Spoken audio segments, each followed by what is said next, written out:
Hey, how are you guys doing? So I decided let's do a Q&A because why not? I believe I did one a while ago, so this is just going to be one. You guys ask questions and I answer them. It could have been about Love Live, but it doesn't necessarily have to be about that. And I would go through the comment that I put on my YouTube Q&A and I'll go through a handful of the questions. I'll try to go through most, but keep in mind some are repeats, so I'm not going to go through every single one. But hopefully I will be able to answer a lot of your guys' questions. There's a lot to go through, so I'll try to keep it pretty succinct. So without further ado, let's go ahead and start. So the first question is by Mikan V2. If you could create an ideal team of 9 out of Muse, Aqua, Leila, and Ichigaku, who would you pick and why? So I kind of feel like this is going to be more of a pick my 9 favorite girls, but out of Muse, I would probably take Maki and Ellie. From Aqua, take Yoshiko, and from Nijigaku, yeah, I'm going to take 4 because why not? I'm going to take Kanata, Setsuna, Ayumu, and Chiriko. And for Liella, well, I was thinking I'll take Ren and Mei. So why would I pick them? Mostly because those are my favorite characters, especially from the groups. I would like a mix of a bunch of the girls, but a lot of them just have my favorite songs. And I like a lot deeper voices, so I think they would all kind of mix well together. But more or less, these are just kind of been most of my favorite characters out of each group. So I probably would just go with these 9 girls. So next up we hit from Kohaka-chan. What is your opinion on more mature episodes like IIFN, which that's the episode where Yo got a little jealous? And if you could create a subunit of any of the girls, doesn't matter which group, who would you pick? So for the mature episodes, I think it's nice for diversity's sake to have that, especially because, you know, it gives more depth and growth to characters. So overall, I think it's nice to have them, and it's a nice change of pace. For the subunits, well, I kind of had 2 ideas. The first idea is I would take Kanata, and I thought, like, she's usually the one who had my favorites. Also, I was trying to figure out who would mix well with her, so I kind of went with Ellie and Ren. I think they could make some kind of very interesting songs. My own Fairy Tail is kind of one of my favorite songs, second favorite, and I thought who else could sing that probably pretty well, so I came with this combination. So I think this could be really, really interesting. Another possible thing that I thought of is that I could go with these 4 girls. We had Setsuna, we have Yoshiko, Rina, and Ren. And the kind of concept I was thinking of is like video games. We know Ren likes video games. We know Setsuna, she likes anime. I'm sure she likes video games. And of course, why wouldn't Rina? And Yoshiko, because, I don't know, she might be able to do it. She does streaming, so that might be a fit. So I would probably go with that. Benjamin Simpson asks, do you want more Kanon solos? Sure. I mean, I want more solos from all the girls. So yes, I would like more, but if I had to pick who got more, I want Muse to get more. From Alpha Sama, who are your favorite 3 or something characters based purely on design, and who are your favorites based purely on their voice? So for me, they kind of melt together, but more or less, my 2 favorite characters would probably be Setsuna and Kanata. But past that, I really, really struggled to figure out who would be number 3. So if you go look back to the previous question where I had, you know, 9 girls, it's got to be one of them. I'm not entirely sure. I'm not one who's crazy on the design of the character, you know, and all the moments that they have. So I wasn't really sure. But I know I'm pretty sure about these being my 2 favorite. Past that, there's a lot of potential choices, so I'm not entirely sure who I would pick. For Beans Uchiha asked, what's the most inspiring Love Live song to you, and also favorite childhood games? So let's start with the most inspiring Love Live song. So I thought about this for a while, and what would be most inspiring to me. So there's 2 songs that came to my mind. There was Love Wing Bell.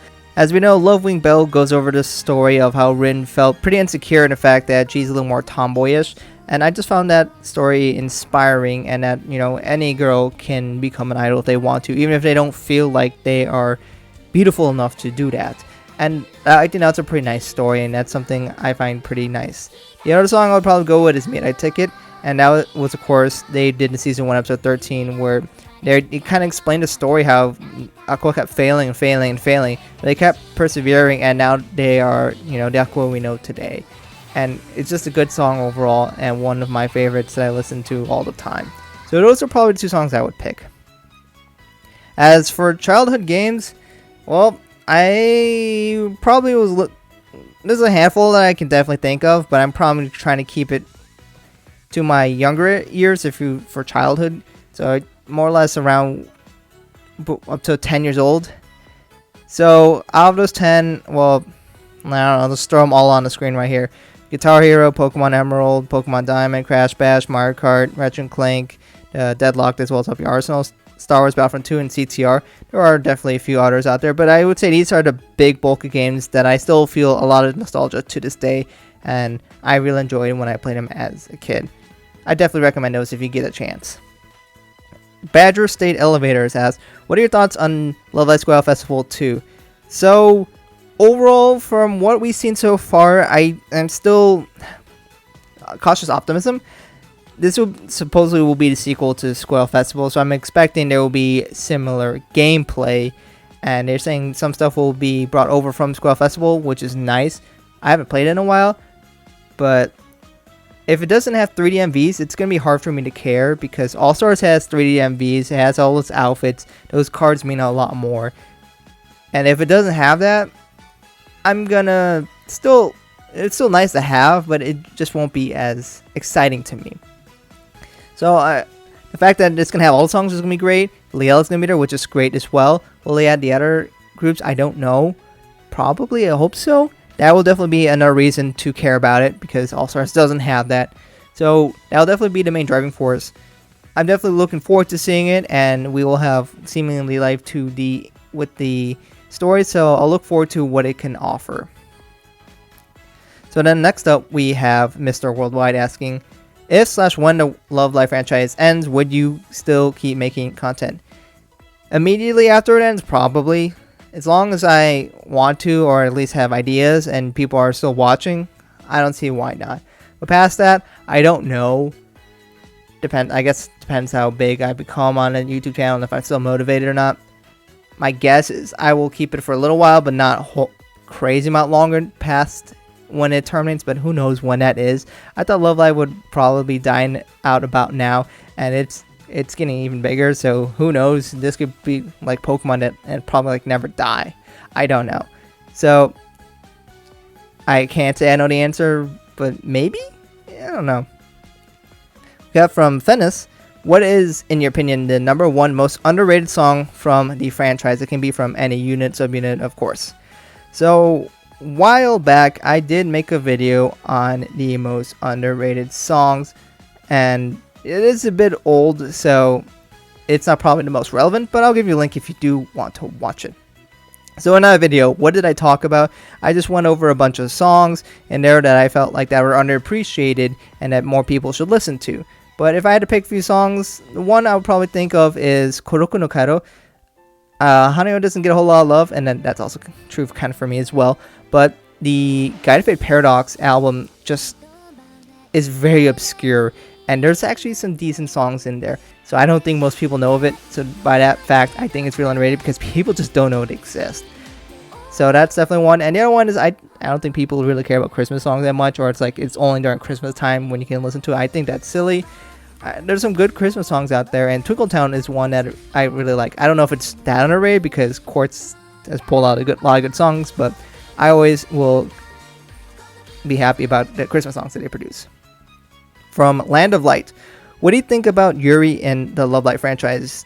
Do you like it, or do you feel uncomfortable with it? Because it seems like Love Live is getting more and more Yuri from time to time. So it is undeniable that Yuri has become an element of Love Live, and a lot of people do look for that. If you don't know what Yuri is, it means girls liking other girls, more or less. And I know I'm not really uncomfortable with it. I don't care that much about it. The part of Love Live I care about is the songs and the MVs and such. So I just live with it. I feel like a lot of people really over-exaggerate the amount of Yuri they think they see in the franchise, but I'm okay with it. It doesn't really bug me, and some people love it, and that's great for them. I just don't see it as much as that. From Blue Dolphin, which Love Live character do you think has the strongest vocals? I don't know if I'm the best person to judge what the strongest vocals are, but if I had to say one, I don't know, Setsuna, but I guess her voice is changing, so we'll see if that stays true. But you know what, Chase, it was strong. Nako Pyong asked, what advice do you have for YouTubers when it comes to burnout, lack of motivation? So I don't know if I'm the best one to answer this, but the reason one thing that a lot of people get burned out is because, you know, they don't feel like making content anymore. And why is that the case? Maybe because you're making content you don't like, or you're doing it too fast. So if I had to say, either you can slow down the content you're making or make stuff that you enjoy more, and that will probably help you to burn out less. Especially just making sure you don't constantly upload, because that can be really tiring. Tofu Chobi asks, which Love Live costumes are your favorite all time and not Love Live related? If you would recommend us any piece of media, what would it be? So for outfits, I'm just going to go through All Stars, but I have a bunch of these outfits that I do like a lot. So there's the Setsuna Festival and party cards have definitely been pretty dang good so far. We have the Festival Yo 2 was also fantastic. So there's a lot of great outfits in this game that I really love. And I'm probably just going to stick with All Stars because the outfits are actually 3D, which is great. For anime, I do have an anime list. You can click the description below and just look at those. Those are pretty good recommendations. But if you're looking for at least more recent recommendations, Kaguya-sama, Spy X Family are great ones to watch. I know those are popular, but I do really enjoy it. If you like action, Kimetsu no Yaiba is also pretty good. Akari Kito's in there, just letting you guys know. Now, Rin Kagami asked me, have you ever been on a Love Live pilgrimage? No, I haven't, but I hope to rectify that soon. I'll let you guys know if that's happening or not, but I would love to go to visit a lot of places in Japan. Eduardo S. asked me, I don't remember you dressing this right now, so I would like to know if you like Bandori, D4DJ music, and if so, what are your favorite units? Let's start with Bandori, which is Bang Dream. I'm really not that familiar. I watched a few episodes. I did play the game when it came out, but in terms of songs I liked, well, at least for the units, I remember Pastel Palettes being alright. I kind of like a few girls in there. It's a little more cutesy kind of style, but I thought it was alright. Roselia, I think that's kind of a popular pick, but I did like some of the covers they did. And there were some new units I'm not familiar with when I did some research. There was the Ryzen Soylin. That kind of looks interesting. And from the style of the image, I guess I can guess the genre. I might like it. And Morphonica, I don't know, they look pretty stylish. But again, I don't really actually know these units, whatever they're called. But in terms of units and songs, I didn't really find a whole lot. They just do a lot of covers. And in terms of other songs that they did that were unique, I haven't found a whole lot that I liked. There's promise there, but I would have to do a lot more diving into it to answer that question for sure. For D4DJ, I really don't know a whole lot, but I did do some scrounging around the internet, and I did find one song that I did like from Peaky Peaky, which was Gonna Be Alright. That's the one that I did like, and that one I actually do listen to a decent amount of times. But in terms of that, that's all I really found so far.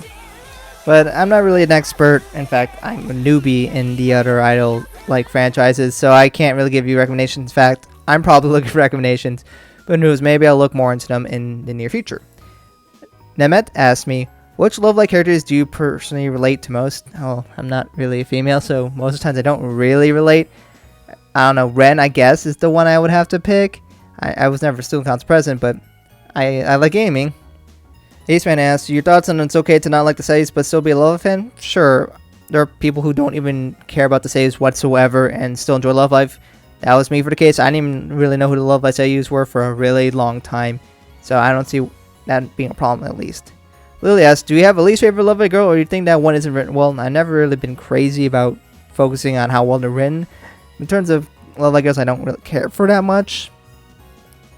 I don't know, Hanyo or Ruby, I guess. I don't really care for the characters that much. It's not a dislike or hate, I just don't care for them that much. So Akawa now asks, what are my favorite Love Live seiyuus? So for me personally, I have a few. I think Shuka Saito. We have also Yoshino Nanjo, Akari Kito, and Tomori Kusunoki. As for why, it's mostly because of voices, but importantly, it's also what they do outside of Love Live. If they do voice characters that I really like, or they do songs in their solo career outside Love Live, I really like, especially for like Shuka Saito, for example. She has done some great songs outside Love Live. I highly recommend it. Next up, we have Benjamin Simmon asking, what music anime that's not Love Live / Bang Bang, the big ones, would you say is the best? Or like what small anime would you say is good?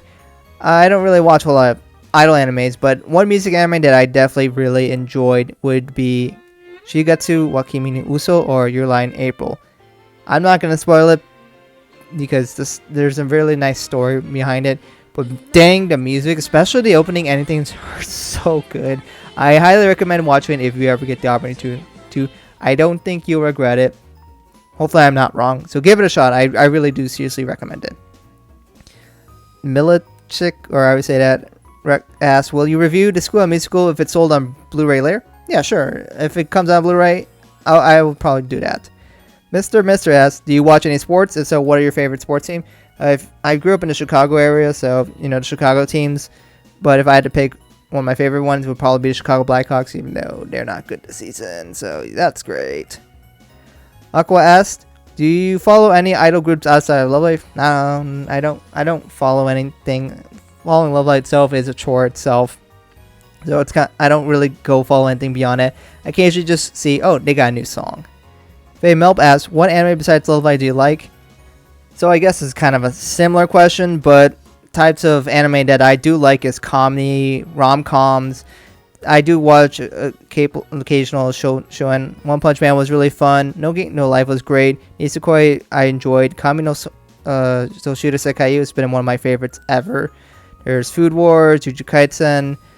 All these definitely are ones that I do enjoy watching. I don't know if they're for you, but these were the ones I enjoyed a lot. What do you think about Love Live's future? Asked Lamcom Him. I think they're going to continue to release more and more content, although it's getting pretty spread out, so it's definitely quite ridiculous, but they're still one of the top franchises in Japan in terms of profit.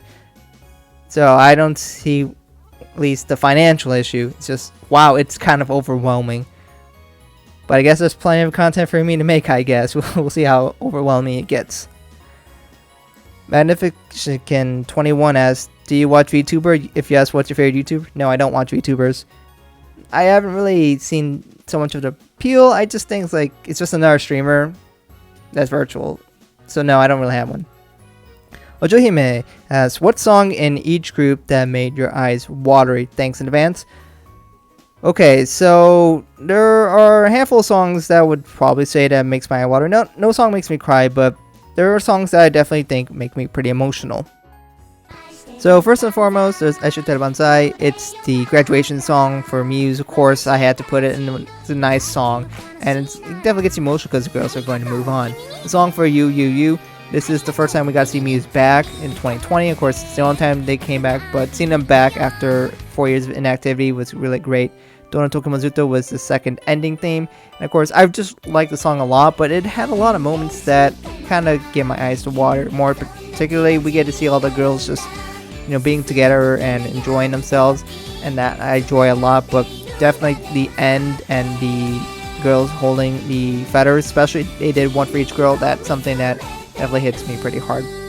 When the one hits me the hardest, of course, is Bokotachi Hito Sono Hikari. It's just my favorite song, but you know, this is the song where everything ended, and this was the end of the emotional trip that we had with these girls, and it all culminated to here. And once this happened, we knew this was the end canonically for Muse. Yes, they went for a little longer, but more particularly this scene right here at the very end of the movie, my eyes just, who's cutting the onions here?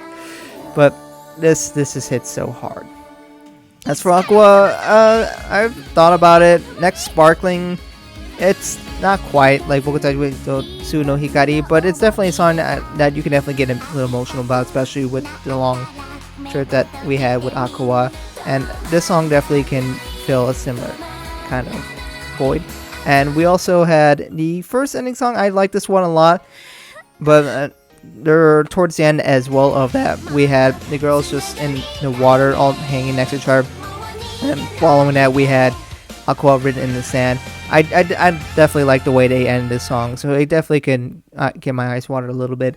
And for Nichigaki, I wasn't really sure. I mean, Butterfly kind of had a story that I liked. It was, of course, with Kanata and her younger sister, and there are a lot of moments in that where you got to see the really well animated and the kind of a story, and you could see, wow, that's kind of emotional.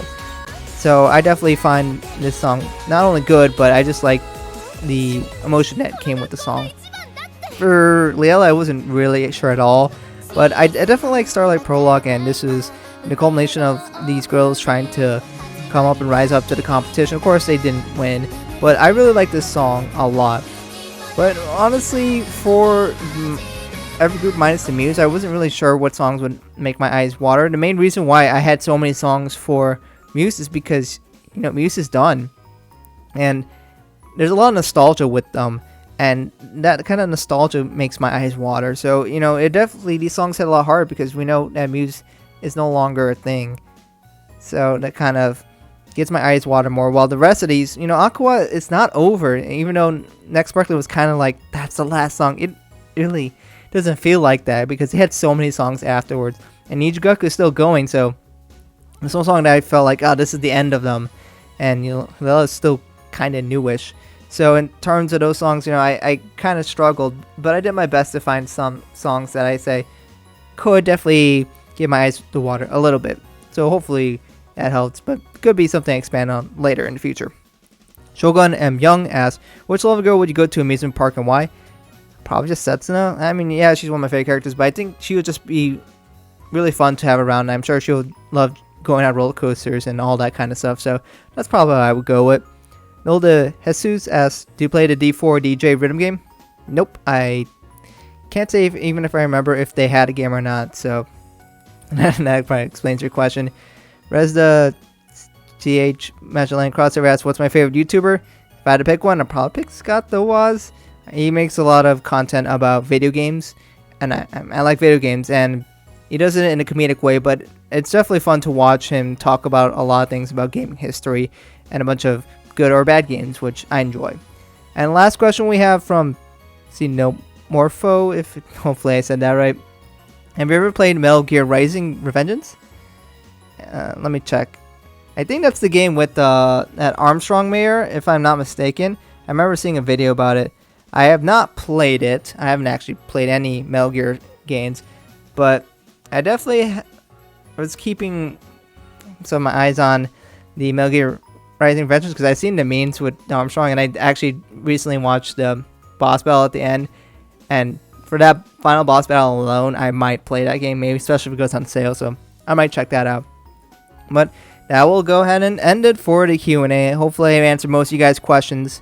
I try to keep it pretty quick because we're 22 minutes in here, and there's a lot of questions, but I'm sorry I couldn't answer every single question out there, but hopefully this is answer most of you guys' questions. But if you guys like this kind of video, just let me know in the comments below and whatnot, and maybe I'll do more of these in the future. I think it's kind of fun, and I'll be able to answer questions that normally don't get answered, so I think it's pretty cool to kind of get you guys involved in the videos kind of like this. Anyway, thank you guys for watching, and hope to catch you guys in another video soon.